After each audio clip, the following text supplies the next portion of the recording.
Hello, my name is Eddie Tofpik. I'm Head of Technical Analysis and Senior Markets Analyst at ADM Investor Services International Limited.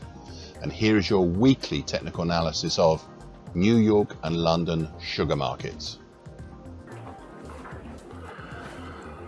Ice raw sugar in New York.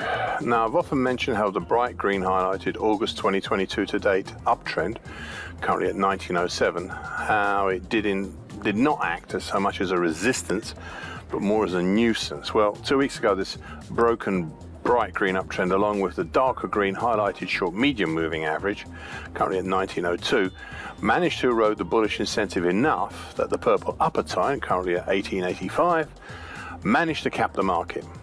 Now, I drew this purple upper tine late February to very early July bearish Andrews pitchfork 2 weeks ago, in the hope it might provide some idea of the recent bearish angle of attack. I did mention at the time that I would be happy to finesse this to a shallower bearish shift pitchfork for the same move if it became appropriate, but right now it seems there is no need for finessing. Though I do note that this has now dropped down under the previously mentioned broken bright green uptrend and green short medium moving average at the moment. That actual upper tine is now below it, which it wasn't before, and thus may be liable to upward pressure. However, for the moment we are still exhibiting lower highs and lower lows, a keen bearish sign. The support at the moment is not too far away at the 50% absolute Fibonacci line at 1809, and has been tested on and off since mid-May. Now, I did put out there some 2 weeks ago that the action since mid-April might be forming a possible double bottom.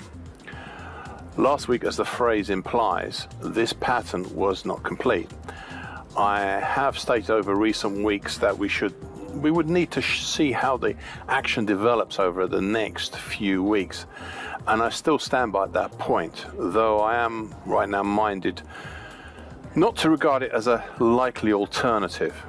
You see, I was very clear on the wording on this point 2 weeks ago, and I've repeated it since, when I said, and I quote, "Please note this is a potential for a double bottom, not a potential double bottom.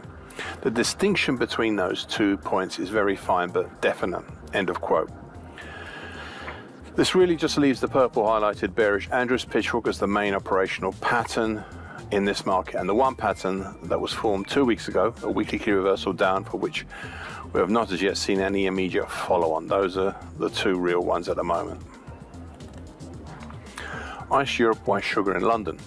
The changeover gap in mid-April between 613.40 down to 580.30 saw prices exit various stratified levels and go on in late April and mid-May to form another different pattern, a bearish descending triangle. It's currently 601.30 to 621.60. The exit below and out of this pattern in mid-April gave us a primary target in the 544.80 zone and a secondary, much harder to reach target X1 down in the 497.60 zone. 12 weeks ago, prices moved down and reached the primary target via the means of a mid-April, mid-May bear flag. The activity in heading lower, much like New York sugar, allowed me to draw a new pattern and speculate on two other possible outcomes. Firstly, I drew 2 weeks ago a start of April, start of July bearish Andrews pitchfork highlighted in purple on my daily chart. The market is presently between the overhead upper tine, currently at 533.80, and the middle tine below, currently at 464.60. Much as in New York sugar, I have been hoping this bearish pitchfork might provide some definition to the recent bearish angle of attack, and I was willing to finesse this to a shallower bearish shift pitchfork for the same move if it became appropriate, but right now it again doesn't seem that I need to. We're at this time just below the upper tine. Another point I made 2 weeks ago is a longer term one. I pointed out that we had the opportunity to have a monthly key reversal in July. Prices did indeed create a monthly key reversal down here in July, and though it is a long-term pattern, we have started to see some activity towards the downside, if limited. However, prices early last week reached down to levels not seen since March 2022. The final idea I put out there 2 weeks ago was to perhaps regard the action since mid-April forming a possible double bottom. Over the last couple of weeks, as my phrase implies, this pattern was not complete, and we would need to urgently see action develop over the next few weeks if it was to be so.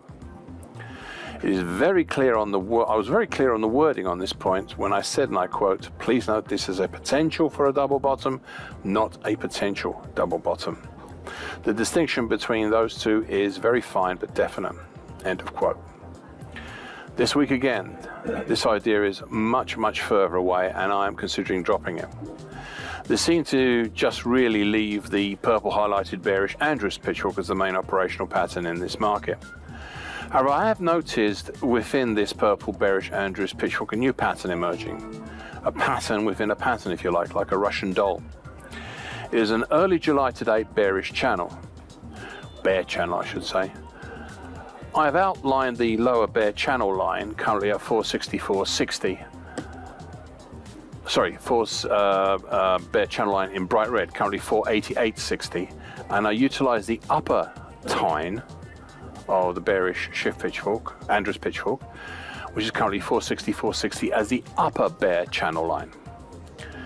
So what have we in a way below that might hold up any declines? Well, we have the penetrated band of congestion between 509.5 and 517.80, which was tested last week, and we're just above now.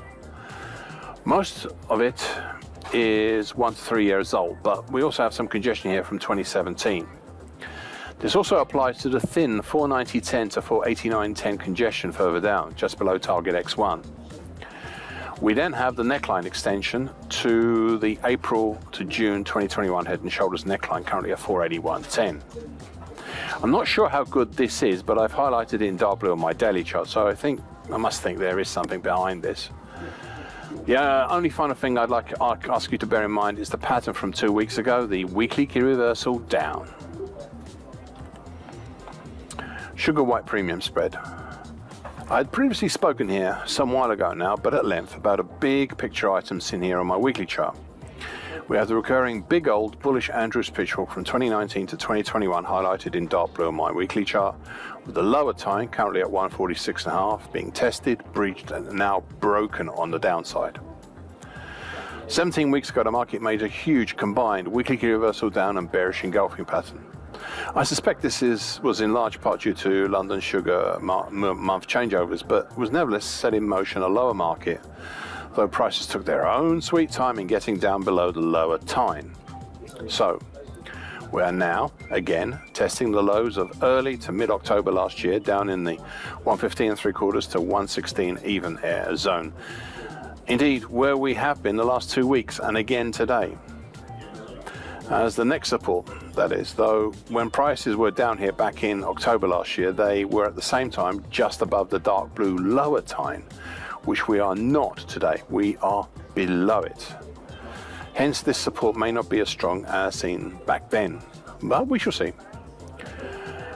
Overhead, we have the 250% Fibonacci lines, the July 2019 to September 22 move at 131.25, and the August 21 to September 22 move at 128.75. There are lesser Fibonacci lines further below at 107.75 and 104.5, but I'm not sure how good these are. The next support of note would be the lows of the first week of February 2023 at 83 even, the mid-February low at 83.75, and the early February low at 81.75. Thank you for listening.